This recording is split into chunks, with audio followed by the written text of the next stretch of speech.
Syracuse football has a new outside weapon.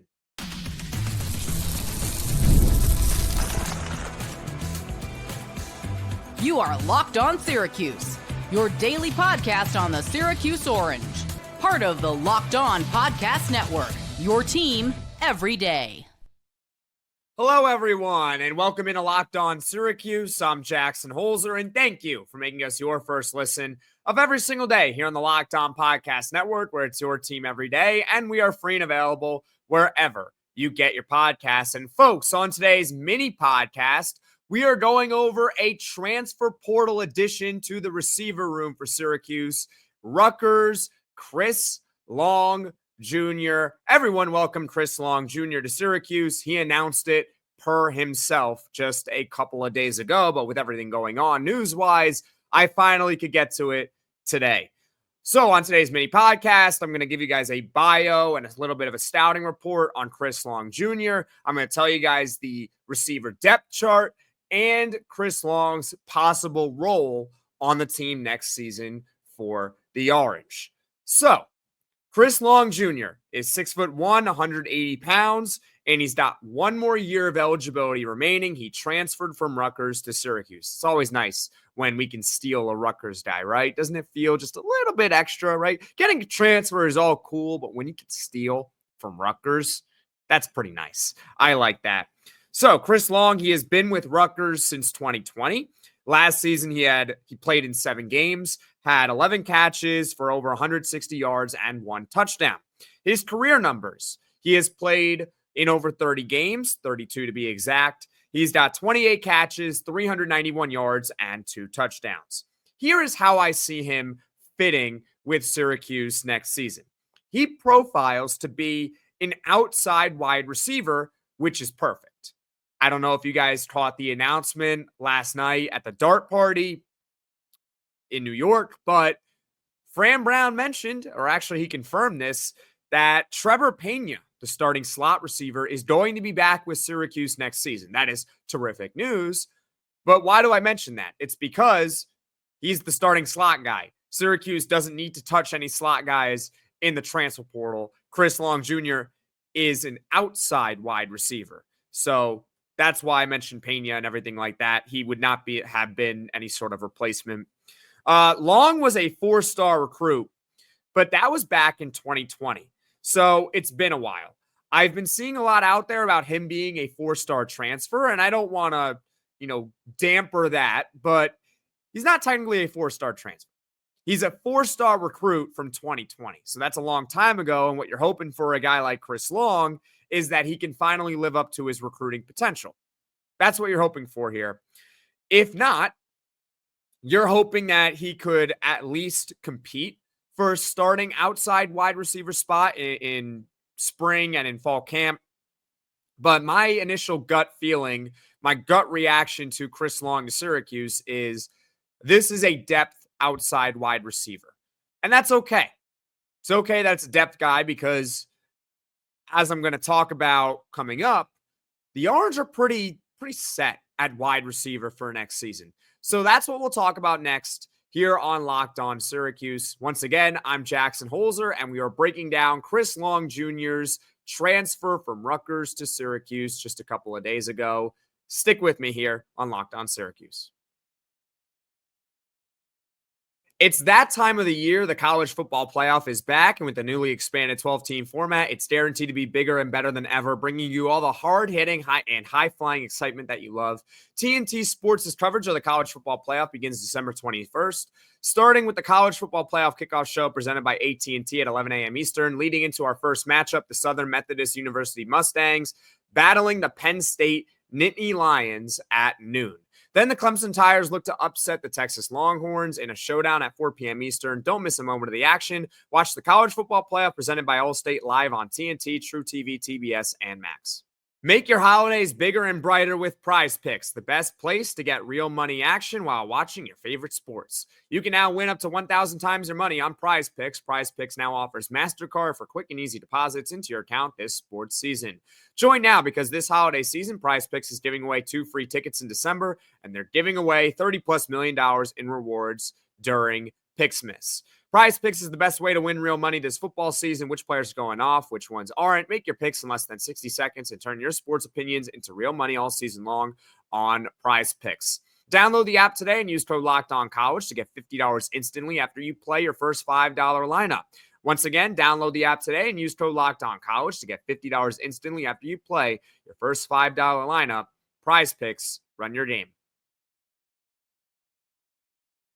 I'm Jackson Holzer. This is Locked On Syracuse, and this is a mini podcast breaking down Syracuse's latest transfer portal addition at wide receiver, Chris Long Jr. Now, earlier I talked about how he profiles to be more of an outside wide receiver, which better fits what the team quote-unquote needs because their starting slot receiver, Trebor Pena, is coming back another season.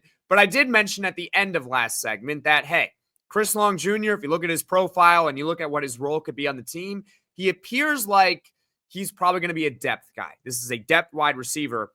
Let's talk about the depth chart because as of right now, I think the Orange are in a pretty good spot at wide receiver.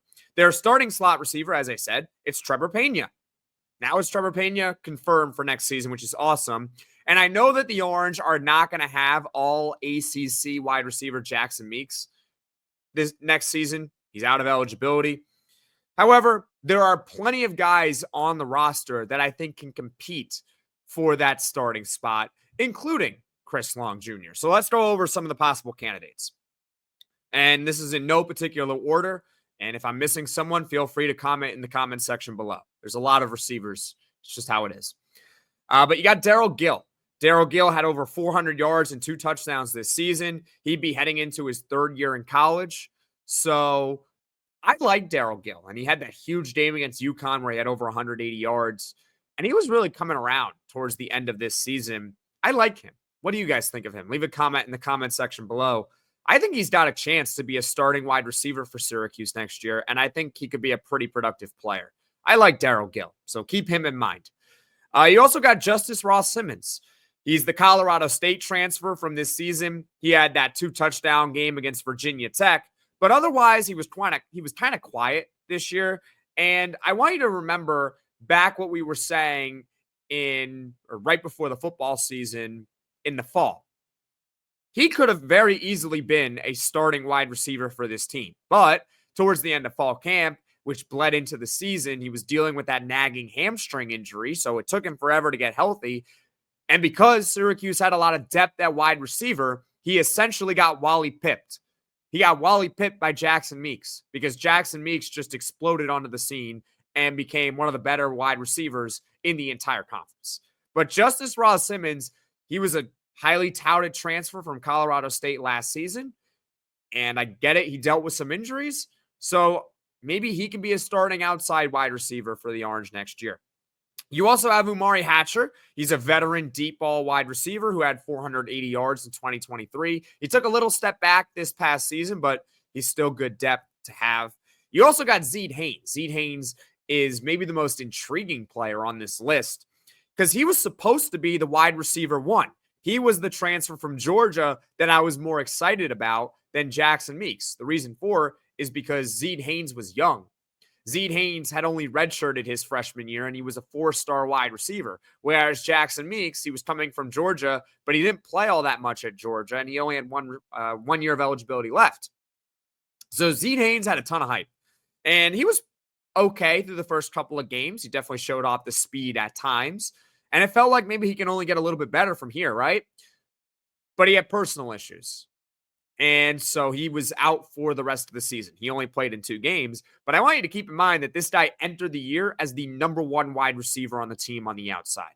Keep that in mind with Zeed Haynes. He might be the most intriguing wide receiver on the depth chart right now.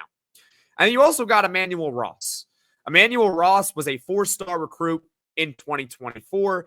He has appeared in 4 games this season. So in all honesty, I know Fran Brown doesn't believe in opt-outs or anything like that. I kind of hope he doesn't play. Just because I don't want him to burn that year of eligibility. If he plays another game, that's the 5th game, and he's only played in 4, and I don't want him to ruin that red shirt.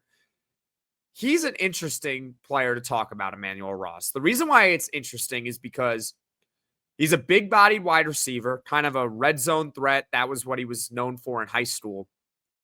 But every time he was listed on the depth chart this season, he was behind Trebor Pena. Trebor Pena is the slot guy. So do they see Emanuel Ross as more of a slot wide receiver? Didn't really seem like that was his profile in high school, but who am I to judge? I'm not the coach of the team. I'm just a podcast host, as I like to say. So he's interesting, but because of his profile in high school, I can very easily see him being an outside wide receiver for the Orange next year. And of course, there's Chris Long Jr., who I think factors in with everyone else as someone who can compete potentially for a starting job. So overall, that's maybe a long-winded way of me saying that I think Syracuse has a lot of quality wide receivers. I do.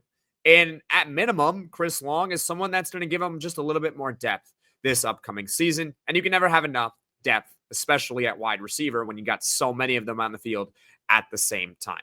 So that's it for Chris Long Jr. to Syracuse, this mini podcast. I do want to quickly address what happened last night. So for those that may not know, I'm pretty sure a lot of you guys probably know that are watching or listening to this podcast because it was very highly rated. But I posted a podcast about Ricky Collins committing to Syracuse. However, that podcast has since been deleted. I deleted the podcast because Ricky Collins himself announced that his recruitment is still wide open on Twitter. For that, I sincerely apologize for posting the podcast. I am not here to try to smear any reporters or anything like that. I made a mistake by posting the podcast. And as I posted on Twitter last night at LO_Syracuse, the way I looked at it was I have the full file. I have the recording still on my desktop. So if Ricky Collins announces that he's heading to Syracuse today, which I don't know is going to happen or not, but let's say he does, I could just simply throw it back up. Okay. It's right there. The information will not be dated because what we talked about in there was his scouting report, the quarterback room for 2025, and if he was the best choice or not in the portal. So it's not going to change between now and whenever he commits. So I have the file.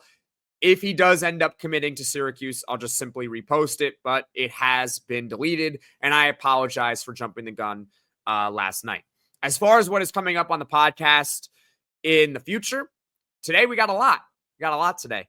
At 6 o'clock Eastern, we're going to talk about the defensive backs, more specifically corners, because Jaden Bellamy is now in the transfer portal for Syracuse. He announced that himself on Twitter 2 nights ago. Yeah, 2 nights ago. So we'll go over that. And yeah, Syracuse does need a corner.